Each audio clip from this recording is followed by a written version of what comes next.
Hello' বন্ধুসকল, কি খবৰ আপোনালোকৰ? আশা কৰিছোঁ সকলোৱে ভালে আছে আৰু ময়ো ভালে আছোঁ। বন্ধুসকল, হয়, আপোনালোকে ঠিকেই দেখিছে, এয়া হৈছে গুৱাহাটী ৰেল ষ্টেচন, অৰ্থাৎ পল্টন বজাৰ ৰেল ষ্টেচন গুৱাহাটী।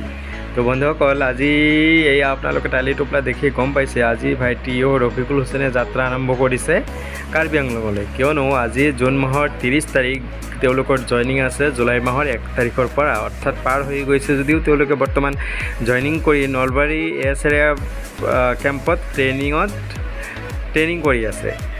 বন্ধুসকল, এয়া হৈছে গুৱাহাটী ৰেল ষ্টেচন। তেওঁলোকে আজি যাত্ৰা আৰম্ভ কৰিব কাৰ্বি আংলঙলৈ, আৰু সেইকাৰণে সকলো টালি টোপলা লৈ ৰেডি, আমিও ৰেডি হৈছোঁ। আমাৰ লগত আছে আজি মোৰ মৰমৰ দাদা জাকিৰ হুছেইন, মোৰ ভনী জোৱাই জামান, আৰু মোৰ সৰু ভাইটি এয়া হৈছে মুনতাজ। লগতে সৰু ভাইটিৰ কাৰণে আমি আহিছোঁ ৰেল ষ্টেচন তেওঁক আগুৱাই দিবলৈ, কিয়নো তেওঁ আজি জইনিং কৰিবলৈ গৈ আছে। আৰু এয়া হৈছে গুৱাহাটী ৰেল ষ্টেচনৰ মানুহৰ অৱস্থা আৰু দুৰৱস্থা। বন্ধুসকল, চাওক কেনেদৰে শুই আছে। হয়তো তেওঁলোকৰ ট্ৰেইন অলপ দেৰিকৈ আছে, নহ'লে যদিও আছে কিছুমানে ৰৈ আছে কাৰোবাৰ অপেক্ষাত। তো বন্ধুসকল, এয়া হৈছে গুৱাহাটী ৰেল ষ্টেচনৰ এটি প্ৰতিচ্ছবি, আৰু সময় কিমান হৈছে আপোনালোকে দেখিলে গমেই পালে যে আমি ব্লক প্লেটফৰ্মৰ ভিতৰলৈ সোমাই যাওঁ, আৰু অলৰেডি সোমাই আহিলোঁৱেই। এয়া চাওক, এটি প্লেটফৰ্ম। তো প্লেটফৰ্মত সকলো মানুহ এনেদৰে ৰৈ থাকে, আৰু আমি আগবাঢ়ি গৈ আছোঁ। তো আমি হয়তো এইটো প্লেটফৰ্মত থাকিলে নহ'ব, আমি এই প্লেটফৰ্মৰ পৰা আন এটি প্লেটফৰ্মলৈ যাব লাগিব, যিহেতু এইটো আমাৰ ট্ৰেইন নহয়। তো বন্ধুসকল, বলক আমি আগুৱাই যাওঁ আৰু প্লেটফৰ্ম নম্বৰ আমি বিচাৰি যাওঁ। বন্ধুসকল, তো দেখিলে বন্ধুসকল কেনেদৰে মানুহবোৰ শুই আছে প্লেটফৰ্মৰ ভিতৰতে। আমি চিৰি দি উঠি আছোঁ, যিহেতু আমি এটা প্লেটফৰ্মৰ পৰা আন এটি প্লেটফৰ্মত যাব লাগিব।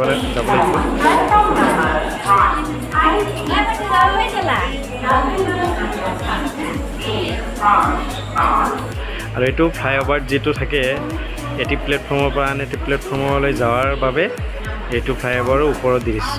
তো বন্ধুসকল, এয়া দেখিছে তেওঁলোকে আহিলে লিফ্টেৰে, আৰু মই কিন্তু চিৰি দিয়ে পাৰ হৈ আহিলোঁ। এইটো হৈছে মোৰ মৰমৰ ভাইটি মুনতাজ, বল্লাপাৰত ঘৰ। তেওঁ গৈছিলে আমাৰ লগত গাড়ী লৈ কিনে। তো জল জীৱন মিছন বন্ধুসকল, এয়া হৈছে আমাৰ ভাৰত চৰকাৰৰ পৰা এটি স্কিম লোৱা জল জীৱন মিছন। অসমতো সেইটো বৰ্তি আছে। তো এইখন হৈছে যাব লগা ট্ৰেইন, এইটো হৈছে আমাৰ ট্ৰেইন, আৰু ট্ৰেইনৰ ডবাত আমি সকলো বয় বস্তুবোৰ উঠাই দিয়াৰ কাৰণে হয়তো চেষ্টা কৰিম। ভাইটি তেওঁৰ লগৰ কেইজনৰ লগত এনেদৰে কথোপকথনত ব্যস্ত হৈ আছে, আৰু আমি তেওঁৰ সকলো বয় বস্তুবোৰ তেওঁৰ ছিট নম্বৰত বহাই দিয়াৰ কাৰণে চেষ্টা কৰিব লাগিব, কিয়নো বহুত বস্তু আছে, একেলগে অকলে সি ল'ব নোৱাৰিব। আমি ট্ৰেইনৰ ভিতৰত সোমাই দি আছোঁ বস্তুবোৰ।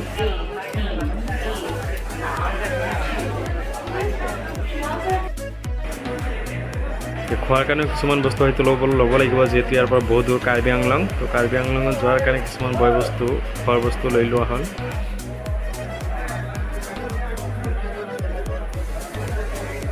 এইসকল হৈছে সেই 414জনৰ ভিতৰত এওঁলোকো আছিলে। এওঁলোকৰ মেক্সিমামৰ এছএৰএফতে হৈছে, আছাম স্পেচিয়েল ৰিজাৰ্ভ ফ'ৰ্চ, আৰু কিছুমান ইউবিত হৈছে, কিছুমানৰ এবিত হৈছে, বিভাগত হৈ গৈছে। 414জনে আজি চাকৰি অলৰেডি পাই গৈছে। আৰু একজন বন্ধুবৰ আৰ্মিয়ে তেওঁলোকক দিহা পৰামৰ্শ দিছিলে ট্ৰেইনিঙৰ পিৰিয়ডত কেনেকৈ থাকিব লাগে, কেনেকৈ মিলিজুলি মিলা প্ৰীতিৰে নিয়মানুৱৰ্তিতাত থাকিব লাগে, সেইটো অলপ বুজাই দি আছে।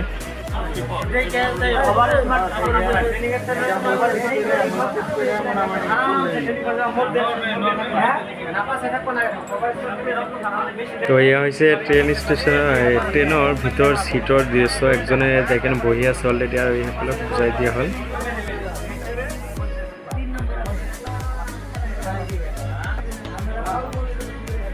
এতিয়া তেওঁলোকে বিদায় ল'ব। এয়া আমি টাটা বাই বাই দি আছোঁ তেওঁলোকক। যাবগৈ কাৰ্বি আংলঙলৈ, আৰু ইমান দূৰৰ ৰাস্তা বন্ধুসকল, হয়তো আপোনালোকে বহুতেই গম পায়। তো গুচি গ'ল, ট্ৰেইনৰ হৰ্ণ বজাই দিলে, আৰু bye bye, tata, see you, take care.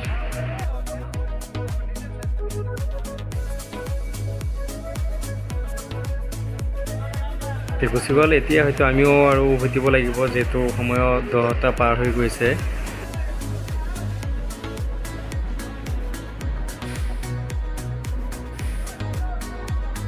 আমি ৰসিকলক বিদায় দি কিনে ইয়া চিৰিদি নামি আছোঁ। হয়তো আমি এতিয়া ট্ৰেইন ষ্টেচনৰ পৰা ওলাই যাম আৰু বিদায় ল'ম।